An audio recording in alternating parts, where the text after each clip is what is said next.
Good afternoon. My name is Leah Ofault, and I will be representing the views of Picasso Company during today's grievance discussion as the Human Resource Manager. We will start with an outline of the cases and the issues present today, and the position of the management on these issues. We want to talk about how we upheld the contract. We considered both seniority and the employee's qualifications during the hiring process, and we considered the company's values and employee voice.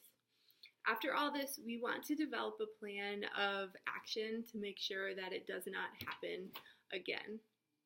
So on the first slide, you can see our case content.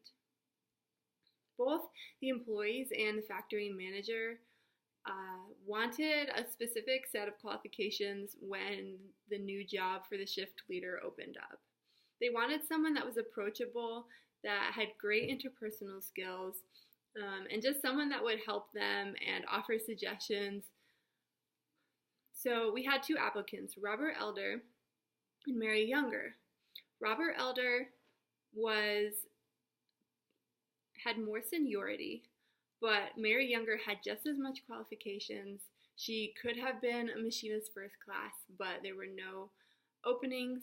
So she is just as qualified, even more qualified, because she has interpersonal skills and initiative. Therefore, Murphy, our factory manager, ended up choosing Younger for the position, and Elder has now filed a grievance claiming that the company failed to give full consideration to his seniority. On the next page, you can see the decision of management. Our company does not automatically promote employees based off of seniority. We want opportunity for growth and encourage an employee engagement within our company. So we interviewed each of the applicants equally. We considered both seniority and qualifications, and Mary Younger was found to be a better fit for the job.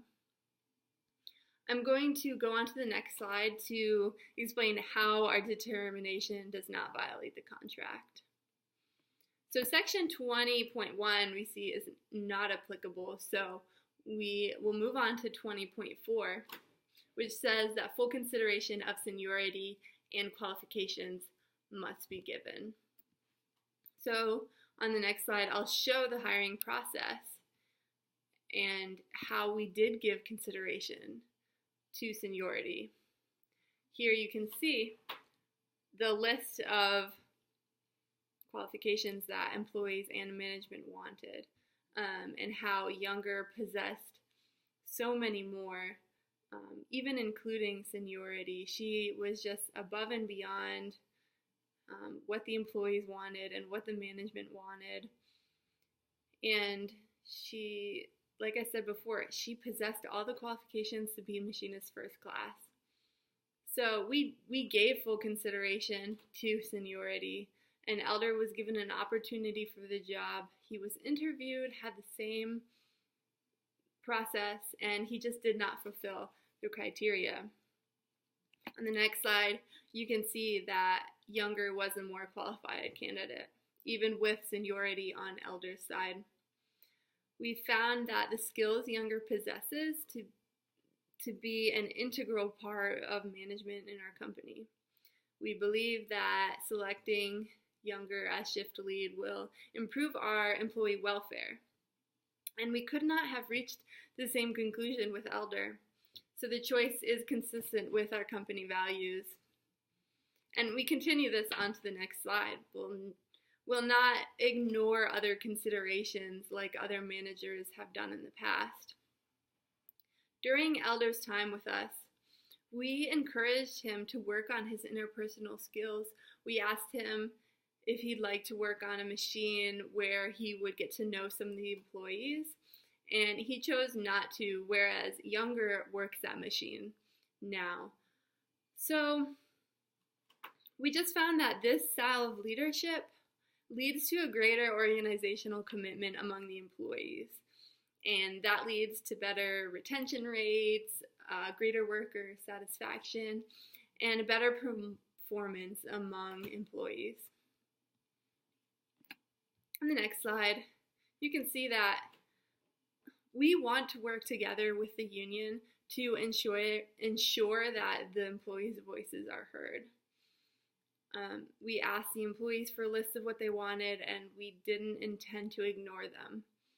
We found that we're able to serve the most people by making this choice, and the lack of interpersonal skills and time availability was not the best for our employees. And specifically, I mean the fact that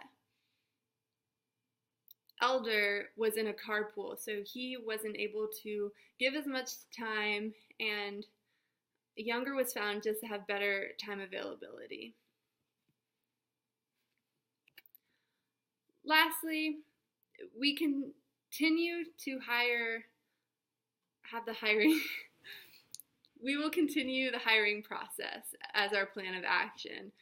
Although we want to support Elder, and we want to let him know that he's been a valuable part of our community and our company for years. He's been a valuable leader. So we want to resolve this, and we're happy to hear Elder's grievance and explain why Younger was chosen for the position. And a succession plan is what we really want to do so that this doesn't happen again.